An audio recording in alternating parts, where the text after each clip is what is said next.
Hello everyone, welcome to Kalal Productions. My name is Bryce Kalal, and today we're going to be looking at Guitar Pro 7.5 on a Mac. If you're using a PC, don't fret, pun intended. The keyboard shortcuts may not be the same for you, but they'll be pretty darn close, and I'll be showing you how to find them on your computer. So no worries, you won't be left in the dark. I haven't forgotten about you. You rock just the same. Now this tutorial is assuming that you haven't really used Guitar Pro 7.5 before.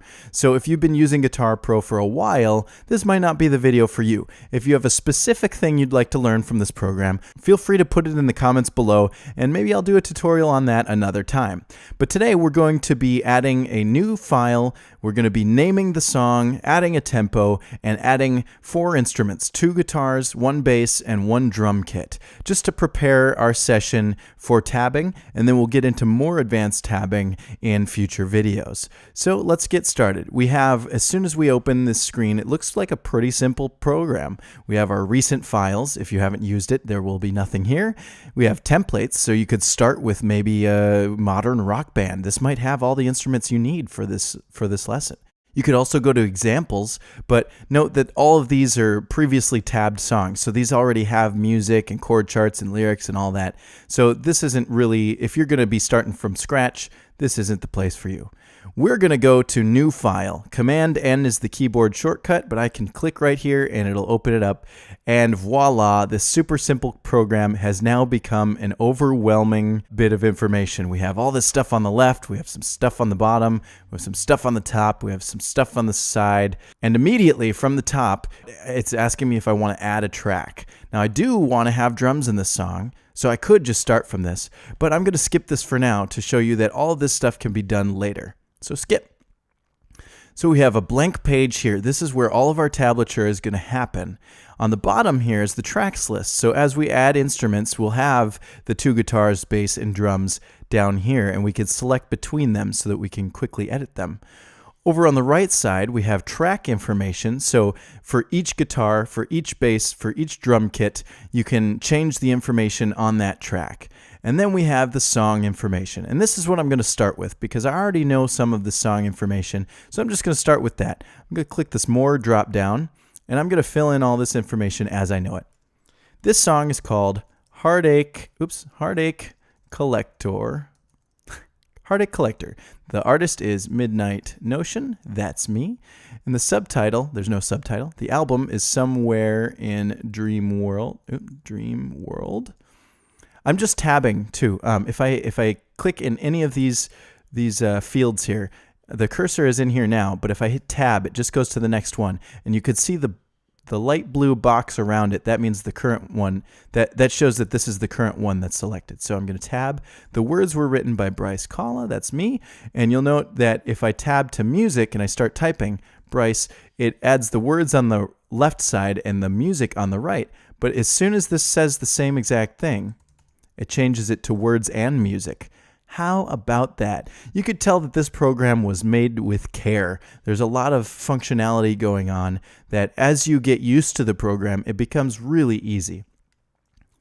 Copyright. I'm going to Option G for the copyright symbol. And 2019, Midnight Notion, period, all rights reserved. Just because I can. And that adds all this down here. Oh, look at that. I don't even need to add all rights reserved. It does that itself. So I'm just going to click up in this and remove that. And there we go. Copyright 2019 Midnight Notion. Transcribed by Bryce Kalal. And I have no notice, no instructions. Everything else I'm going to keep as is. Cool. We have a nice new edit window. There's a lot of things we could do here, but I think we're ready to start adding instruments. So let's add a track.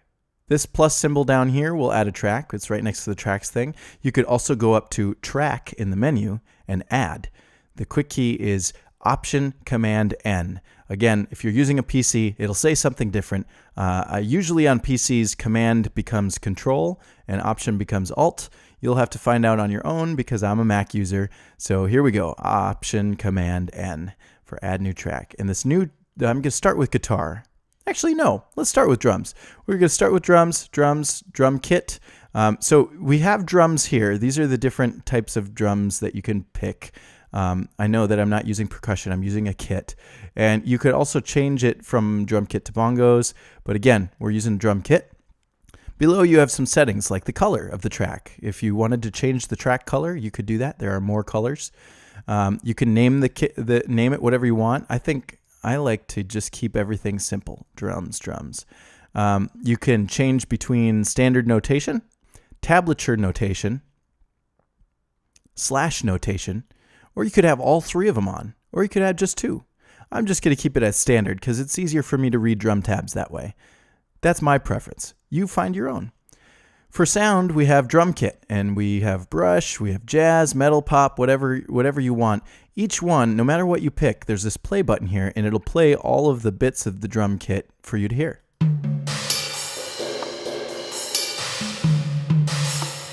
Okay, that's pretty decent. What does the rock one sound like? This is a rock song.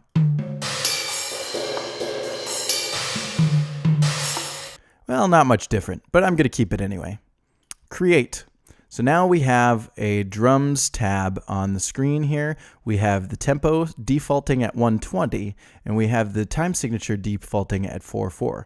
Now, for this particular song, it is in 4/4, but in Guitar Pro 7.5, I can click on that 4/4 and change the time signature to legitimately any time signature you want. If you want 29/8, go for it.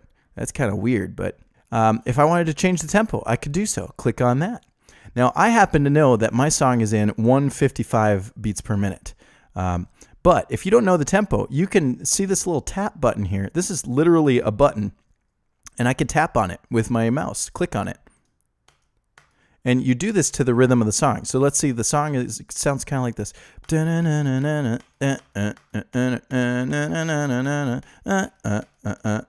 So I'm already pretty close. I'm sitting around 152, 157. I'm maybe a little bit faster than the computer is, but I know for a fact that it's at 155. If you want to, another thing to note, once I click it once, you see that this white bar, there's like a white highlight around this. Now that means that this button is selected, so I can take my mouse off and I can actually use the space bar. Look at that. I nailed it. 155. What an awesome program. So you can make this constant until the next point. If you have multiple tempo changes, you could keep it the same and then it jumps to the next one, or you could progressively get faster and faster or slower and slower. You can also do some mapping things in here, but we're not going to be doing any of that sort of stuff. I'm going to cancel that. I didn't want to do any of that. I'm going to go back in. You can always cancel something that you've done. And like I said before, we're at 155. And that is our new tempo. Great. So we get the title, we get the artist, we've got the song or the album, we've got the words and music, all the copyright information, and we have a track and the tempo. Now, I'm going to go over the track here, and you can change the track information for anything that you add. So there we are. We have our drum kit.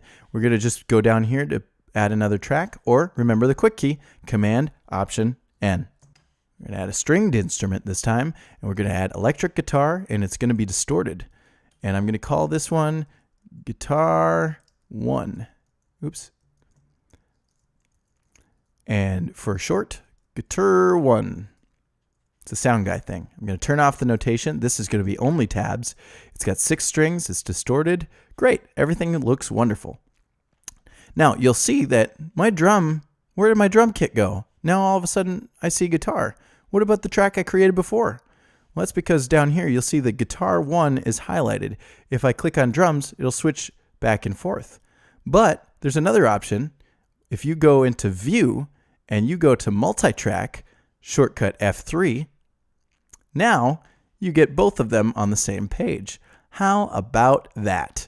I'm a fan of the Multitrack view. As a matter of fact, I also like when you go into View and you go to Screen Horizontal. This way, it'll play from left to right all the way across, and we'll always be reading left to right. We won't have any paragraph indents. We won't have to read down the screen at all. I like doing this for the tablature just so I know what each instrument is doing, so I can keep everything in line. It's just for my preference. I encourage you to go through these menus and try each different view. Go through these menus, see what each one of these things does. Go into preferences, change the preferences. Do whatever you want. There are so many things that you could do in this program. It's wonderful. But all we're going to do today is we're going to add these two guitars, Option Command N, and we're going to add a bass. And this bass is going to be electric. And this is only going to have tablature as well. I'm going to rename it bass. Bass. And this sound, now I'm going to check the sound here. I think, how does clean? It's a little clean for me. Let's try heavy. That's a little heavy for me. Let's try rock. That's a little clean yet too. Maybe there's something in the middle here. Let's try, what's middle? I think I'm going to keep heavy. It's a little buzzy, but we can always adjust the volume. Again, all of this can be changed later. I can go back over here into this tab information. Like, okay, for instance, my second guitar, I didn't name it. I could click on it here or down here and go into the track information and change it to guitar 2. Guitar 2. And I could turn off the notation, or I could add note. All this stuff can be added or subtracted. My tuning is here. I could change the tuning. I could make it drop D if I wanted to. I could put a capo on there, or a capo. I call it capo. You tell me how you pronounce capo in the comments, because I've been saying capo all my life. Then I heard somebody say capo, and then my whole life and existence went into question. Anyway, I know that my bass, it defaulted to fingers. I'm going to make this a picking bass. Why not? Because I can. All right, so we're all ready. We have our song set up. We have our track set up. We're ready to start tabbing. Before we do that, though, there's one final thing that I want to show you. File, save, Command S. This keyboard shortcut is quite possibly the most important keyboard shortcut you should ever learn. Memorize it and use it often. Save this file. I can't stress this enough. If your program crashes after you've tabbed an entire song, you're going to be very upset with yourself if you didn't save it. So save this song and save this channel by clicking subscribe, and we'll see you in the next video when we start our tabs. Thanks for watching.